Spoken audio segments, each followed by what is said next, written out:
the weakest student in his entire class, mocked as a burden, right up until the moment his own classmate shoved him into a bottomless abyss and left him for dead. What crawled back out of that darkness was something else entirely. A hunter who devours monsters to grow stronger, a craftsman who builds guns and cars out of raw stone, and a man powerful enough to make an ancient vampire kneel at his side. This is the story of Nagumo Act 1, Betrayed, and left to die Nagumo wakes up alone in a pitch-black underground maze. The silence so complete it feels like the world itself has stopped. A small white rabbit appears in the gloom until two wolves attack it, and the harmless rabbit slaughters both of them instantly with terrifying precision. Before Nagumo can process what he just watched, the rabbit turns on him next, only to be cut down itself by an enormous bear. The bear doesn't stop there either. It runs Nagumo down and tears off his arm before his eyes, and in sheer desperation, manages to throw up walls of stone and earth just long enough to escape into a cave and collapse, certain he's about to die alone in the dark. He isn't. A glowing crystal nearby pulses with ancient magical energy, and with nothing left to lose, Nagumo drinks from it. His body transforms completely, jet black hair turning silver white, muscles reshaping themselves, his ability to control mana exploding far beyond anything he had before. He no longer needs to chant spells, he only needs to think, and power flows. The frightened ordinary boy is gone. What's left is something closer to a predator, and Nagumo begins his descent into the maze with only one goal: get strong enough to survive, and make the people who threw him down here regret it. Act 2!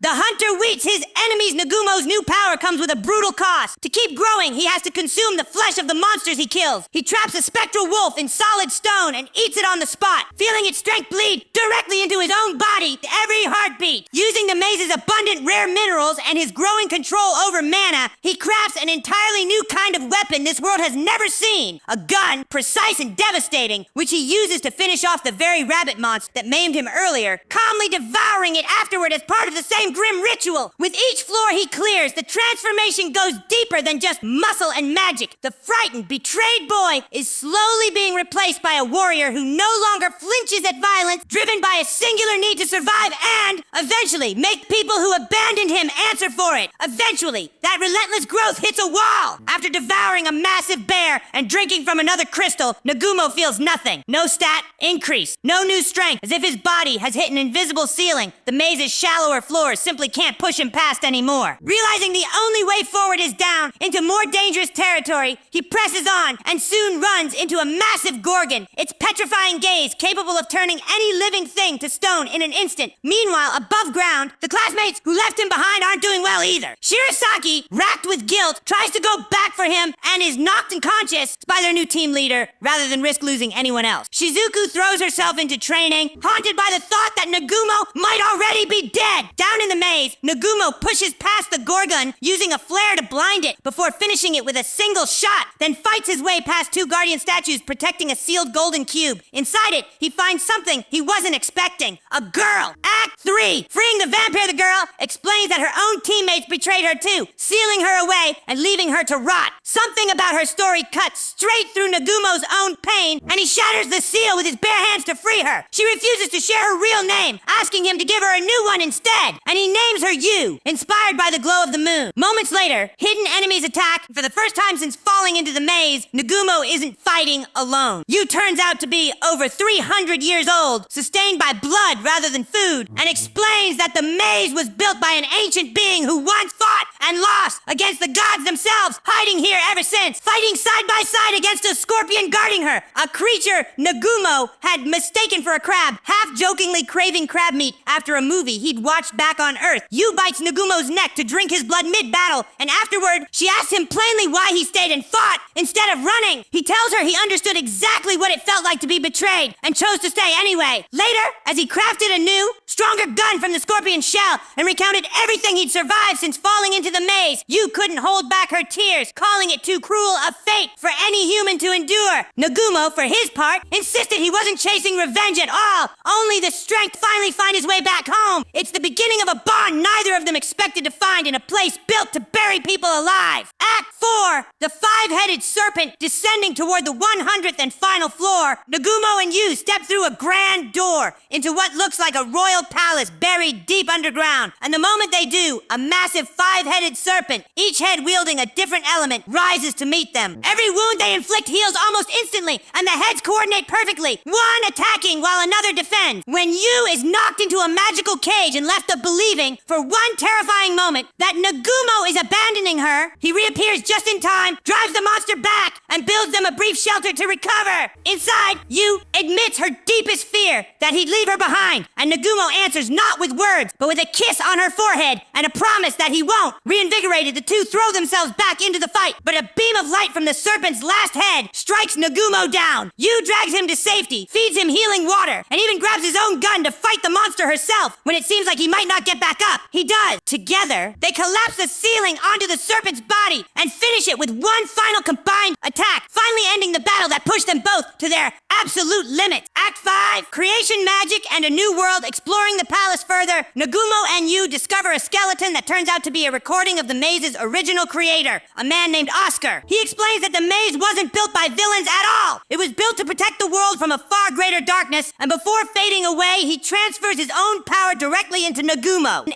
ancient, rare creation magic capable of shaping raw minerals into anything he can imagine, from weapons to entire vehicles. It's a power built for creation, not just destruction, and Oscar's final warning stays with him. Never use it for evil. Yue tries to learn the same magic herself, but simply can't adapt to it, though she doesn't seem disappointed in the slightest, happy just to see Nagumo armed with something powerful enough to protect them both. Over the following days, holed up in an abandoned mansion inside Oscar's hidden domain, Nagumo puts his new ability through its paces, conjuring modern firearms, vehicles, and tools out of raw stone and mineral, each creation more refined than the last. During one rare, quiet evening at a hot spring, Yue shamelessly joins him without a shred of hesitation, leaving a flustered, red-faced Nagumo stammering about towels while she calmly declares that everything she is belongs to him now. It's a small, human moment carved out of months of non-stop survival, and despite his embarrassment, Nagumo can't deny how lucky he feels to have her at his side. Together they train relentlessly for 2 full months, growing stronger with every monster they face, until they finally feel ready to step into a magical circle together and are pulled out of the maze entirely, emerging into open air for the first time in months. Waiting for them, oddly enough, is a bunny-eared girl fleeing from a dinosaur, a scene Nagumo resolves with a single well-placed shot. The girl, thrilled and clingy despite Yue's obvious jealousy, reveals she'd foreseen their arrival and that they're destined to help save her people, the Holua tribe. Act 6, Shea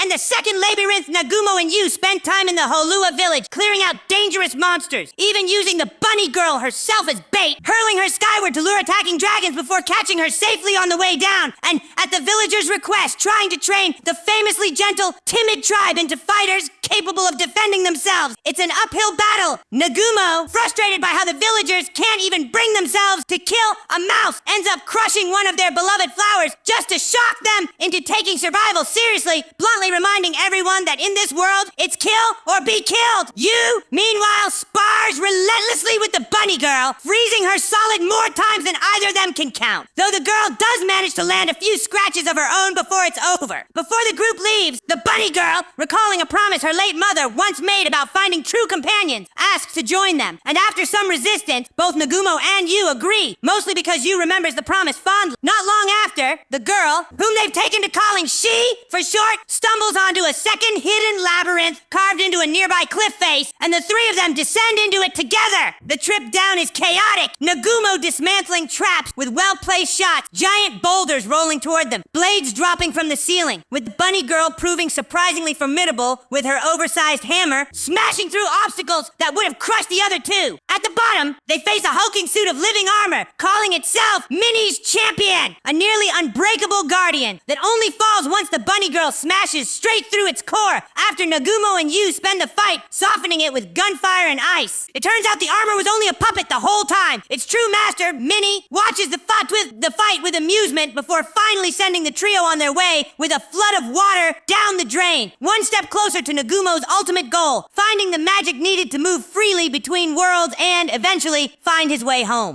Later, word reaches Nagumo that a group of people, including some of his former classmates, have become trapped deep within another dangerous maze, hunted by a monstrous female demon commanding horse-headed creatures and a horde of summoned beasts, guided by a young man named Ando who once looked down on him. Nagumo heads in without hesitation. Inside, chaos has already taken hold. A phantom cat runs one boy through. A team leader named Brad is killed in front of everyone. the moment he arrives on the scene, and Shizuku, despite her exceptional swordsmanship, finds herself completely outmatched by the horse-headed monster's bizarre fighting style. Each swing of her blade lands but does almost nothing, and when the female demon summons 2 more of the creatures to join the fight, all 3 charge at once, slamming Shizuku into a stone wall hard enough to make her cough up blood. Just as everything seems lost, a silver streak drops from above, killing one of the creatures in a single unintentional strike. Nagumo had only meant to break through the ceiling, and the kill was pure coincidence, though nobody watching could tell the difference. He pulls the survivors to safety, one by one, including Ando, who'd once tried to see him dead, and now finds himself owing Nagumo his life, hoisted up without so much as a flicker of emotion on Nagumo's face. When the female demon summons another wave of monsters, Nagumo dismantles them with the same eerie precision, handling his gun like a sharpshooter in an exhibition match, shooting down a healing bird mid-flight to cut off her support, deflecting a giant turtle's energy blast straight back at it with a conjured shield, and cracking its supposedly indestructible shell wide open once its healer was gone. Ando's old ally, a redhead who'd once tried to kill Nagumo himself, goes pale watching the display, stammering in denial, even as Yu steps in beside Nagumo and coldly warns him not to lay a finger on her Nagumo. When the horse-headed monsters charge again, Yu ends them with a single dark orb, while Kaio and Shizuku, unwilling to just watch, jump back into the fight themselves. As the battle turns decisively in their favor, the female demon unleashes a final burst of high-level magic straight at Nagumo, magic that does absolutely nothing to him. He simply walks through it, shoots her in the leg, and demands to know what she's really doing there, having already pieced together that the ancient magic she's using means she's after the same secrets buried in this cave. At Kuki's pleading, Nagumo is asked to spare her since she can no longer fight, but he refuses, understanding this world's harshest rule better than anyone: kill or be killed. Afterward, he checks in on Brad, relieved to learn the team leader can still be saved, and gently pats Yu on the head for a job well done. With the fight finally over, the group makes it safely out of the maze, and Kaori, overwhelmed with emotion at seeing Nagumo alive and unharmed, rushes forward to embrace him, leaving Yu simmering quietly behind him, a silent storm neither girl seems ready to back down from. The next morning, having decided to let Kaori tag along despite Yu's obvious pleasure, Nagumo and his growing group set off once again, chasing the next leg of a journey that's carried him from betrayed, discarded boy to someone even ancient monsters have learned to fear. That's the story of a boy who was thrown away by the people who were supposed to have his back and came back stronger than any of them ever imagined. If you want to see how far Nagumo's journey goes from here, go check out the full series for yourself, and let me know in the comments, Yu or Kaori, who do you think deserves to stay by his